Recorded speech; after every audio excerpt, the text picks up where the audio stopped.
Hi guys, you're tuning into Jae-Talk, a faith-based podcast featuring Jesus and Janae. I'm your host Janae, and here to talk about my life and how Jesus has and is currently helping me through it. One important thing, here we listen and we do not judge, but if you choose to judge, that is between you and the big G-O-D. So today I have a prophetic word, okay? And so I haven't given a prophetic word on YouTube. I've given them on TikTok, but not many. One thing about me, I was watching a video on how God talks to people, and she broke it down into 4 different categories. And for me personally, I would say that I'm a knower and a seer. So a knower is someone who just knows things, like nothing has to be happening. So for me, I'll just be sitting down doing something so random, and then like a revelation would just pop in my head. And also a seer, I'm a dreamer. So God speaks to me in dreams, and lately he has been really silent in my life. And so I was just questioning whether or not, God, do you love me? Like, I know you're here because your word says that you will never leave us nor forsake us, but I don't feel you, and you're not talking to me in dreams. And I was reading something yesterday that basically says, like, God can stop talking to you in dreams if you're not being obedient with the gift that he has given you. And so I realized that, and I also felt this before, when I was reading Genesis, because God keeps bringing me back to Joseph. And so I was just wondering, how am I, because Joseph, he was found in the pit, right? And his gift that he used, or that Pharaoh needed from him, was dream interpretation. And I felt as though God was saying that to me, but I'm like, God, how, no one's going around asking people, can you help me decipher my dreams? I mean, some people are, but that's not how I'm gonna get out the pit. But I feel as though God is after reading what I read yesterday, God is saying to me, why are you keeping these dreams to yourself if I'm giving them to you, and they're not just for you, they're for other people as well. So this prophetic word comes from a dream that I had a few nights ago, and I'm going to use my iPad to talk about it. So this word is basically about the promised land is closer than you think. So rejoice knowing that your promises are coming. So basically in the dream, I was in a line, okay? And on the walls, down the line, there was things on the wall, and on the wall there was different letters, and the letters represented your last name. So my last name starts with a J, and so I was in the back of the line, not the back, but basically the back. I was near the N through P, and so I could see the J in front of me, right? And so if your letter was listed, or if there was names under the letter of your last name, then you were going to receive a promise. So let's say your last name started with a J, for instance, and there was names under J, you automatically were going to receive a promise. And so for me, I could see the J ahead, and I could see that there were names under the J listed. So I knew that I was 100% going to receive a gift.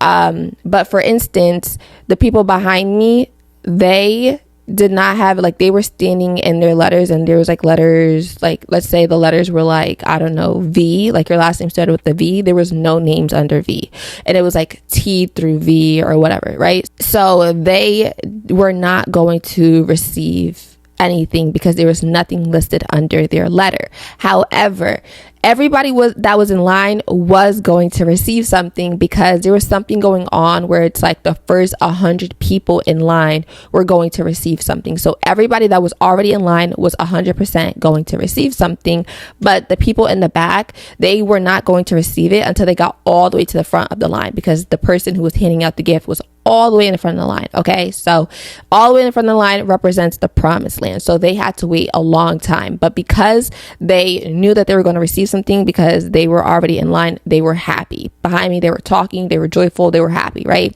Me, I was kind of silently just sitting in N through P, but I was like waiting because I could see Jay, right? And so behind me, like right behind me, was my friend, and I'm not gonna say her name, but she ends up going right in front of me, right? And so I'm asking her like, hey, like, is your name up there? And she was like, duh.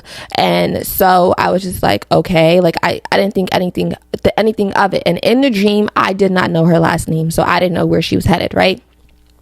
But so yeah, and also I didn't think to skip people in line. Like I knew that my last name was up there. I knew that the J was up there, but in my head, I'm like, I'm gonna reach there anyway, so there's no point, and I'm only an N through P, like I'm not that far, so I'm not gonna skip these people in line because I'm headed there anyway, right? So when I woke up, I realized that my friend in Waking Day, her last name starts with an A, okay?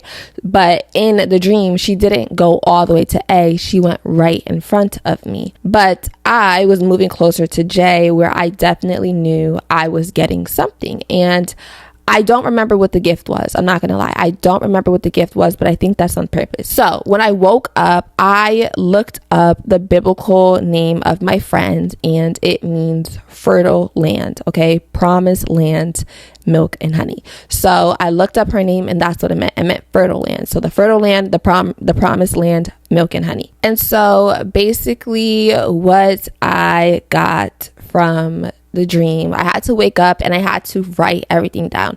The way that I interpret my dreams, or I ask God to help me interpret my dreams, is I write down all the facts of the dreams, and then I ask the Holy Spirit to just spew a revelation on me. Okay, so I wrote down the fact that there was J's listed, and that means that I was aware that I was headed towards a gift, and there was a guaranteed gift for me, and I was getting closer to that guaranteed gift. The promised land was right in front of me, so she was behind me, but she jumped right in front of me. She didn't go all the way to the beginning of the line where it was further for me to reach the promised land. No, but she was right in front of me. So I was literally talking to the promised land. And I didn't know her last name. I didn't know that she was the promised land. I was literally just talking to her because she was my friend.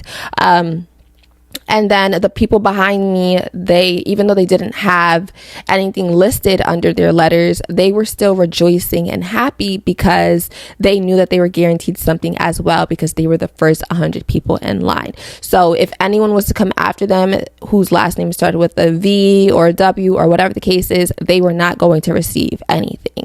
But and even the N through P's, there was nothing listed under their letters either. Like I remember only seeing J that had something listed under their name, but well, that's where I was looking because that's my last name. But if anyone who was not in line already was to come in line after, they were not going to receive a promise. But because they knew that they were already going to receive a promise, whether there was something listed under their letters or not, they were rejoicing back there.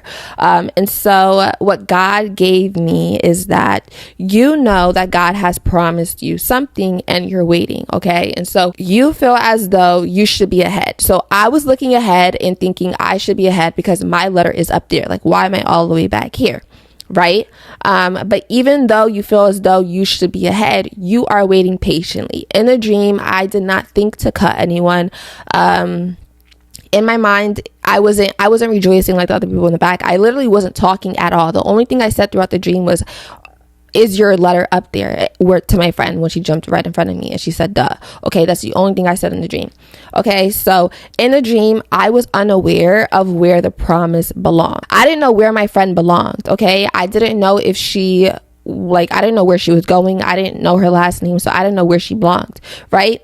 I didn't know what the promise was either. I did not know what I was waiting in line for. I woke up and I forgot what the promise was. Okay, so I didn't know where the promise belonged. I did not know where my friend belonged. I didn't know if she was like right in front of me. I didn't know if I didn't know her last name. I didn't know where the promise belonged, but also I did not know what the promise was. And in Waking Day, I don't know how far the promise is away from me, and I don't know what the promise is. God keeps telling me that I'm waiting on certain things, and though there are things that I feel as though God has promised me, I kind of lost sight on what it is in its entirety that God has promised me. So like the dream, I didn't know where the promise belonged. I didn't know where my friend's last name was. I just knew that she was in front of me. Okay. I woke up and realized that she was the promised land. And in waking day, I don't know what God has promised me for real. And I don't know how far fetched it is. I don't know where it is. I don't know when it's coming. Right. And so because I didn't know my friend's last name, I was still experiencing it from where I was. Okay, so I didn't know where my friend belonged, but waking up, I realized that her name means fertile land and promised land, which tells me that even though I was in the back of the line and I was not where I wanted to be, because I knew I was going to get to Jae, where there was obviously blessings waiting for me. I was waiting patiently and I was still experiencing the promise from where I was. So this is why God keeps bringing me back to Joseph. And so if we look at Genesis 39:19 through 23, it reads, "When his master heard the story his wife told him, saying, 'This is how your slave treated me,' he burned with anger. Joseph's master took him and put him in prison, the place where the king's prisoners were combined. But while Joseph was there in the prison, the Lord was with him. He showed him kindness and granted him favor in the eyes of the prison warden. So the warden put Joseph in charge of all those held in the prison, and he was made responsible for all that was done there. The warden paid no attention to anything under Joseph's care, because the Lord was with Joseph and gave him success in whatever he did." And so this is why God keeps bringing me back to Genesis. I swear I have been in Genesis for the last week. Okay, like I just keep giving words in Genesis, and he keeps bringing me back to specifically Genesis 39 through 41. Okay, and so God was showing me through the dream that I was still going to experience the promised land in favor from God wherever I was. Okay, so in the dream, I was literally talking to the promised land. And like Joseph, even though he was in the pit, he was still in a high position in the pit. Wherever he went, God granted him favor. And so that's what God was showing me in the dream. No matter where I was in the line, I was still going to receive the favor of God, even though I wasn't receiving the full blessings that I was going to receive. If I was to get to Jae, I know that I was headed there. And so the full harvest of where I was, like the full harvest of what I was going to receive, I would obviously receive more of the promises or more of the blessings. But even though I was in the back of the line waiting patiently, I was still experiencing the promise of God. I was still experiencing the favor of God.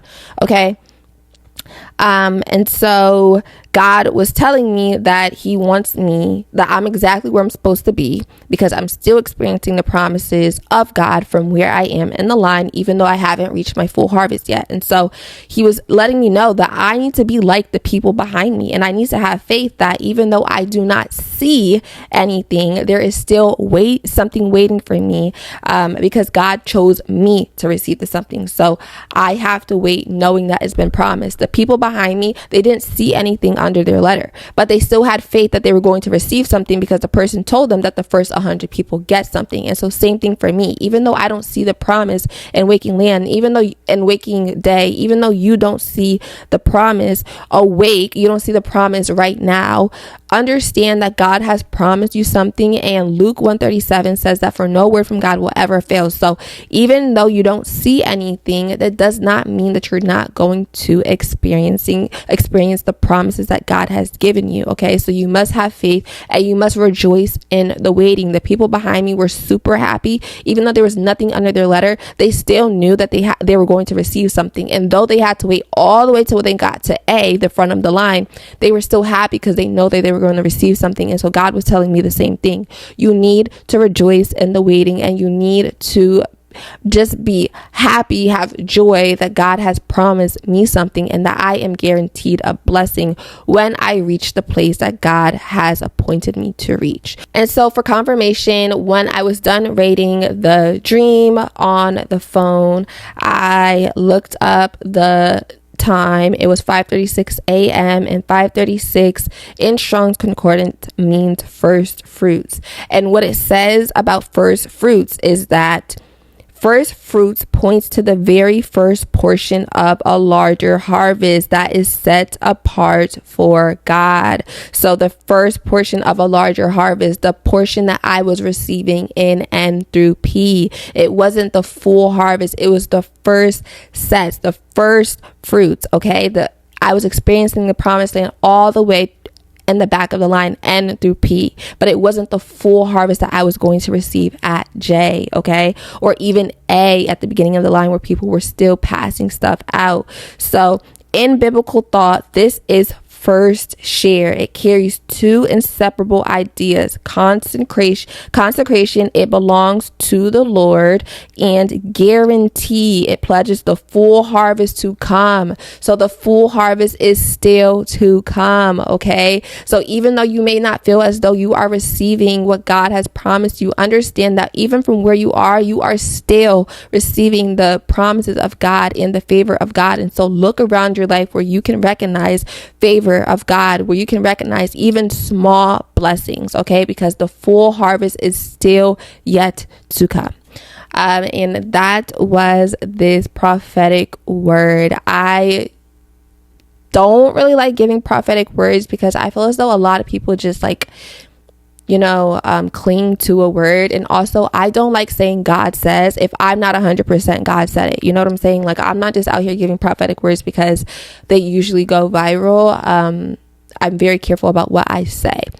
But I feel as though God hasn't been giving me dreams because I haven't been saying the stuff that he's been showing me in my dreams. So, yes, I pray that you guys would pray and bring me back to God. Ask for confirmation if this word is for you or not for you. Know your season.